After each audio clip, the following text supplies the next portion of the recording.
Astronomie, astrophysique, cosmologie, astroparticules. Ça se passe là-haut, par Eric Simon. La galaxie M82 abrite dans sa région centrale pas moins de 4 sources brillantes de rayons X, très proches les unes des autres, dont 2 extrêmement lumineuses qui sont classées comme des sources X ultra lumineuses, des ULX, Ultra Luminous X-Ray Sources, M82X1 et M82X2.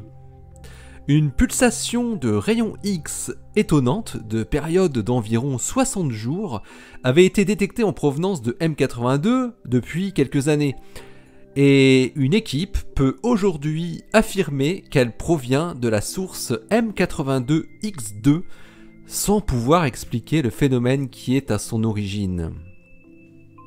On a compris depuis seulement 2014 ce qui se cachait derrière certaines sources X ultralumineuses. Après avoir pensé qu'il devait s'agir de trous noirs de masse intermédiaire, l'image qui se dessine aujourd'hui de plus en plus clairement est celle de pulsars fortement magnétisés qui sont en train d'accréter de la matière au sein d'un système binaire. Murray Brightman du California Institute of Technology et ses collaborateurs américains et européens ont exploité le télescope spatial Chandra pour savoir laquelle des sources X de M82 était responsable de la pulsation très lente qui avait été observée en provenance de la galaxie entre 2012 et 2014 avec le télescope Swift.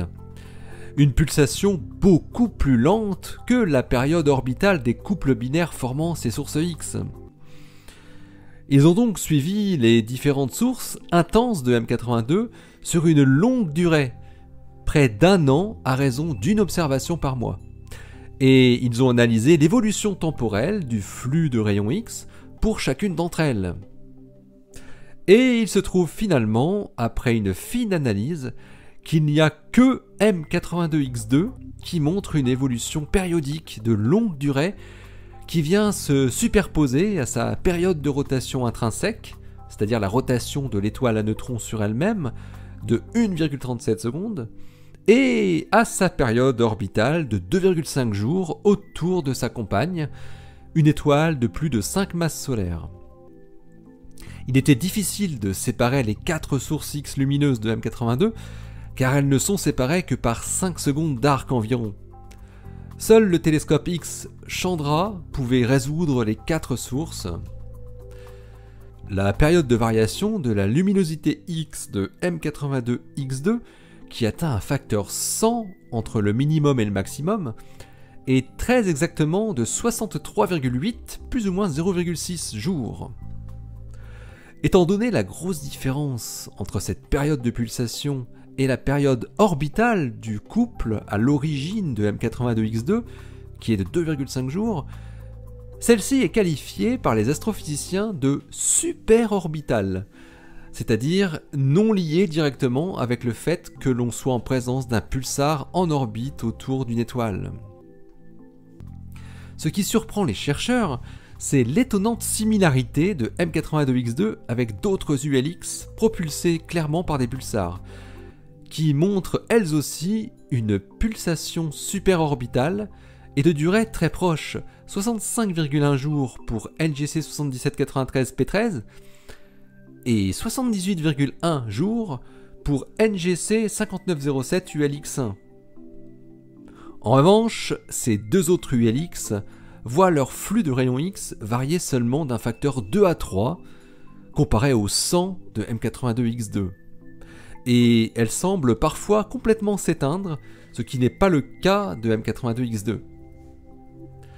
Les 3 pulsars au cœur de ces 3 ULX ont également le point commun de montrer une rotation intrinsèque très semblable, avec une période de rotation de l'ordre de 1 seconde.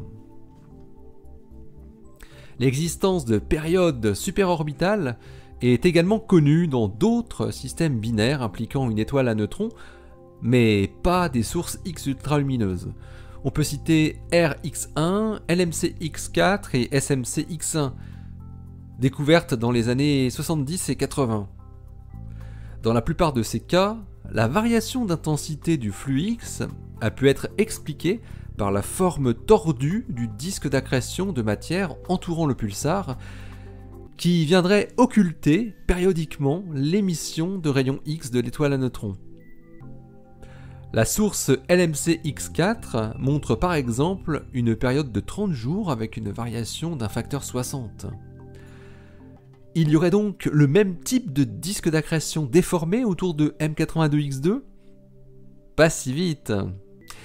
Murray Brightman et ses collaborateurs montrent dans leur étude, qui est publiée dans The Astrophysical Journal, que si un disque d'accrétion distordu entourait le pulsar de M82X2, on devrait voir des très grosses variations spectrales en fonction du flux.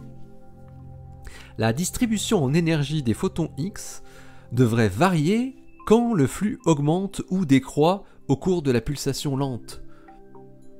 Et bien sûr, vous l'aurez compris, les astrophysiciens n'observent strictement aucune dépendance du spectre en énergie en fonction de la luminosité de M82X2.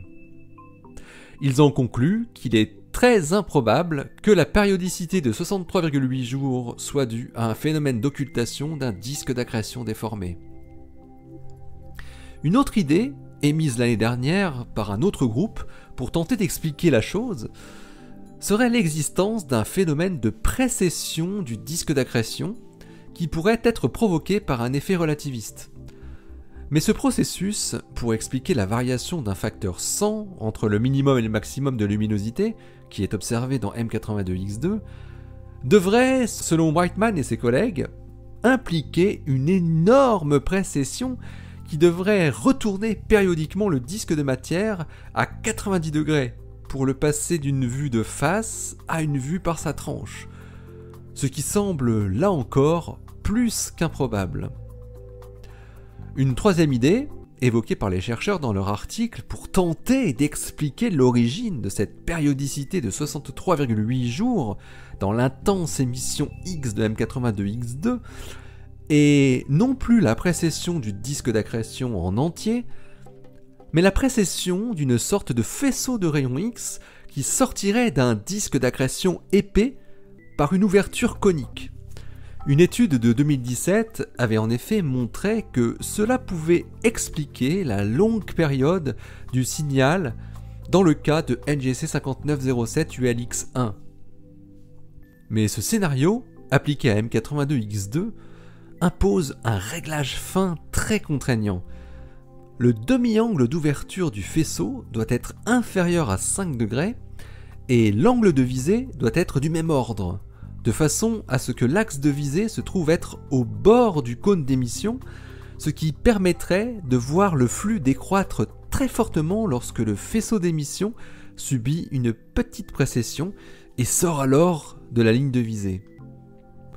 Ce scénario possède aussi l'inconvénient qu'il nécessite un disque d'accrétion très épais.